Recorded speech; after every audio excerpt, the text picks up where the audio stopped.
My bitch drive a all white rank. Couldn't hit it if you niggas had aim. Lanes can't call and you lame. You had it and you lost it, all the shame. I can buy a Billy, don't talk to me. For a show 150, don't talk to me. With the season coming to a close, I think it's about time I start uploading some of these season-ending videos. And what better way to start it off than with the bang and the season-ending awards videos that I got. And honestly guys, if you feel free to disagree, let me know in the comment sections down below. I will interact with as many fans as I possibly can. If you think I put the wrong person here or didn't even mention the guy that you think should win the award, let me know in the comment section. I will try to interact, like I said, with everybody that I possibly can. Also, don't forget to drop a like on this video, subscribe to the channel while you're at it if you have not, and hit the bell to be notified after each and every video that I dropped. And because this video is going to be pretty long, let's get on with the first prediction that I got. Rookie of the Year, Luka Doncic. Now, Luka Doncic, coming into this season, everybody had high expectations, and rightfully so. I mean, a guy who was traded for Trae Young, among the top 5 picks in the NBA draft, a lot of expectations are on him, and to be the face of the franchise entering the post-Dirk era, why would expectations not be on someone like Luka? And he has definitely lived up to those expectations. Now, I understand he did hit a wall halfway through the season, but I think a lot of that has to do with them trading a lot of the players that they have. Trading for players such as Tim Hardaway Jr., who's a very inefficient player.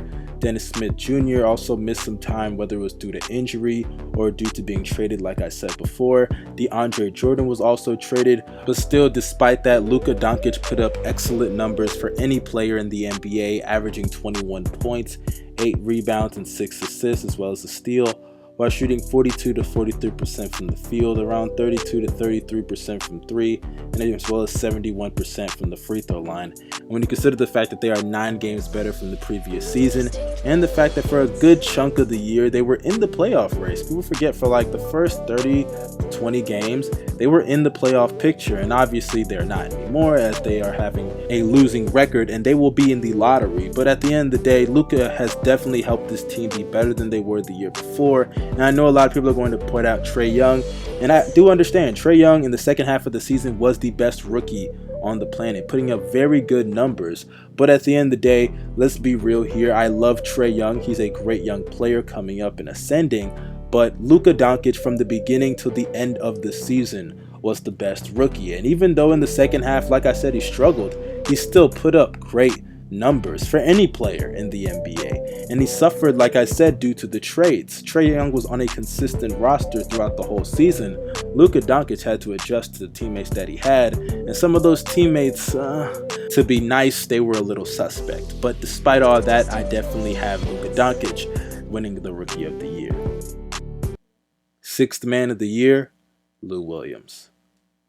Now, honestly, this is a no-brainer, and I know a lot of people are going to point to Derrick Rose and say they wish he could have the award because it would be like a nice Cinderella story, but that's not how the NBA works. Lou Williams this season being a 20-point scorer, as well as throwing in 5 assists and 3 rebounds, while putting up shooting splits of 42 to 43% from the field, 36% from 3, and around 88% from the free throw line, and leading the Los Angeles Clippers to an 8th seed in the Western Conference with a record of over 45 wins and less than 35 losses.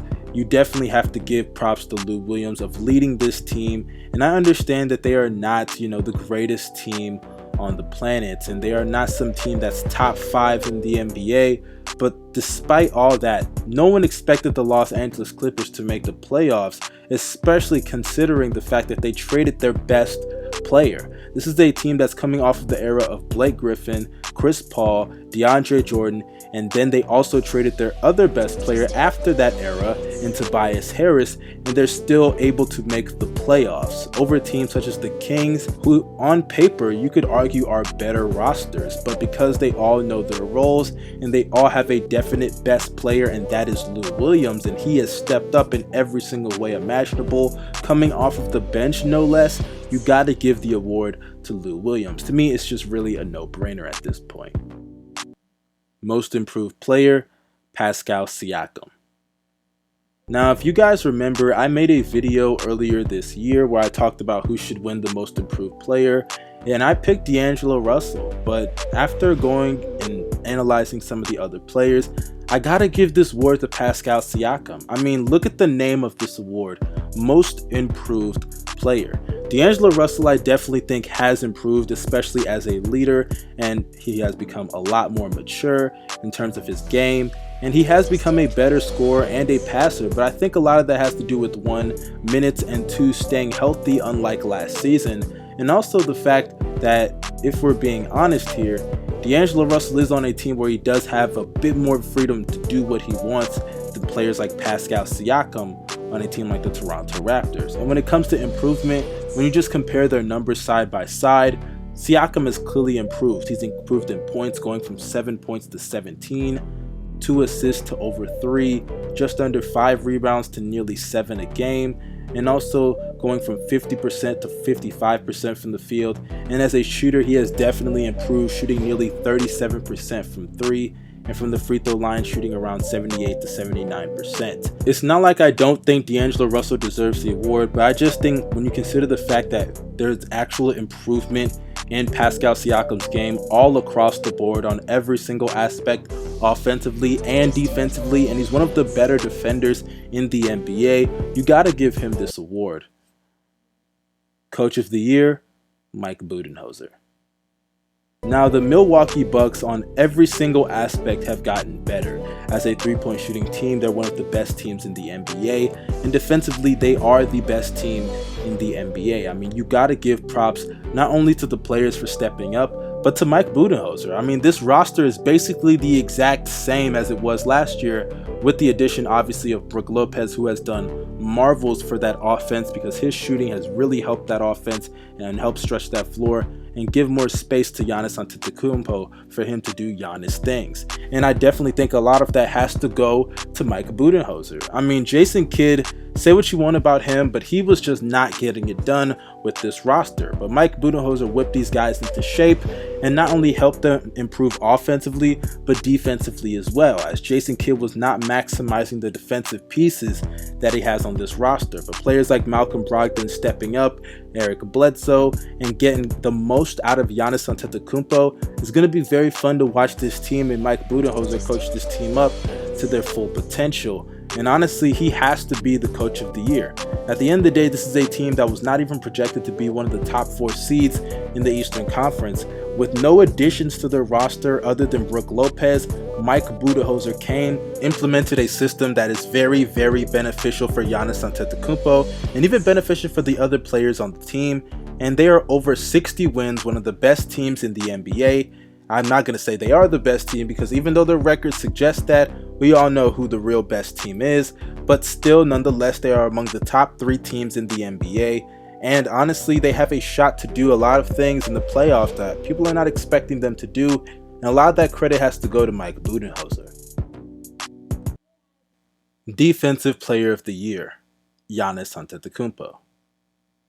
Now, before I get into why I believe Giannis should win the Defensive Player of the Year, let me throw some shoutouts to some other honorable mentions. Shout out to players such as Paul George, because Paul George defensively, honestly, in the beginning of the season, he had it as the runaway winner. But due to his injury, and I think he kind of plateaued later on in the season, I definitely think that has hurt his chances to win the award, and it has definitely slipped from his hands. So I definitely think that Paul George, as great as he's been, not only offensively, but especially defensively, I think the Defensive Player of the Year award has definitely slipped out of his hands. And also shout out to Rudy Gobert as another honorable mention. It was really close and really hard to pick between Gobert and Giannis. Gobert this season has been sensational on the defensive side of the ball. I mean, this is a team that offensively is not very good. You could argue that they're even mediocre, and sure, Donovan Mitchell has stepped up, but outside of him, the rest of them offensively are just role players. And honestly, one of the reasons that they're winning games and being among the elite teams in the NBA is because of defense. And Rudy Gobert is the primary, and actually you could argue the only reason why they are able to keep up with a lot of these teams. It's not because of the fact that the Jazz are scoring points, it's because defensively they are really holding a lot of these teams. And the biggest reason and proponent of that is Rudy Gobert. So shout out to him, but I have to go with Giannis Antetokounmpo because Giannis Antetokounmpo, for one, he's the best defender on the best defensive team in the NBA. And also, when you consider that switching is so valuable in today's league, it's not like none of the other players I mentioned and named can't also switch, but Giannis is the best one at it. He can legitimately guard all 5 positions in the floor. He can switch on pick and rolls and stay in front of point guards and forwards because of his length and his speed and quickness. And he can also switch and have centers and post players back down on him because of his strength. And defensively, he can just do it all for you. And because of that, and because of his versatility and what he means to that defense and that team on that side of the ball, I definitely think that Giannis Antetokounmpo is the defensive player of the year.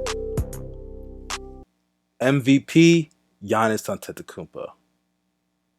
Now I know all the James Harden fans are going to flood the comment section and be super pissed that I don't have James Harden as the MVP. All of y'all relax. James Harden has been sensational this season, having a historic run that quite frankly rivals anybody's offensive numbers among NBA history. I mean, when you're doing stuff that Wilt Chamberlain didn't do, I think you deserve a lot of credit. But just like Wilt Chamberlain when he averaged 50 points, just like Jordan when he averaged over 37 points, just like Kobe when he averaged 35, I still don't think that they are the MVP. And Harden is among that list as well. And sure, you could say what Harden has done when it comes to leading this team when they started off horrible, but Harden was there among that. It's not like he was injured or anything, and we shouldn't use that as a point to take away from what Giannis Antetokounmpo has done this year. Giannis Antetokounmpo this season is averaging nearly 28 points, nearly 13 rebounds, and 6 assists, while shooting 58% from the field. Sure, his three-point percentage is not very good, but when you look at the improvement that he's shown on the three-point side of the ball, you definitely got to give him some credit, especially later on in the season. And he's also shooting around 73% from the free throw line, as well as 2 blocks and a steal and a half. Now, the main reason why I have Giannis over James Harden is really defense. I think what Giannis has done on the defensive side of the ball, in my opinion, the defensive player of the year, he's going to definitely, without question, be on the first team All-NBA defensive team, and being on the first team All-NBA, and also being first team All-NBA defense, as well as capturing the defensive player of the year potentially. When you combine that with the fact that he led Milwaukee in 3 of the 5 major statistical categories, he's the best player on the team with the best record. They've exceeded expectations, including himself as well. I think that should be more than enough for Giannis Antetokounmpo to capture the MVP. And people want to talk about history and numbers when it comes to someone like a James Harden. Giannis Antetokounmpo is the first player since Kareem Abdul-Jabbar in 1976 to average 27 points, 12 rebounds, and 5 assists. So with all that being considered, Giannis Antetokounmpo has to be the MVP. Now, if you enjoyed this video, y'all let me know in the comment section down below. If you agreed or disagreed, let me know in the comment section down below. Make sure you drop a like on this video as well. Also, I will be cranking out new videos for the end of this season. Y'all stay tuned for that. And also, y'all, make sure you subscribe, hit the bell to be notified, and follow me on Twitter. The giveaway is still going around for the directions. Y'all make sure you look down below in the description box. Y'all have a great day. This is your boy Young Mustard signing out. Peace.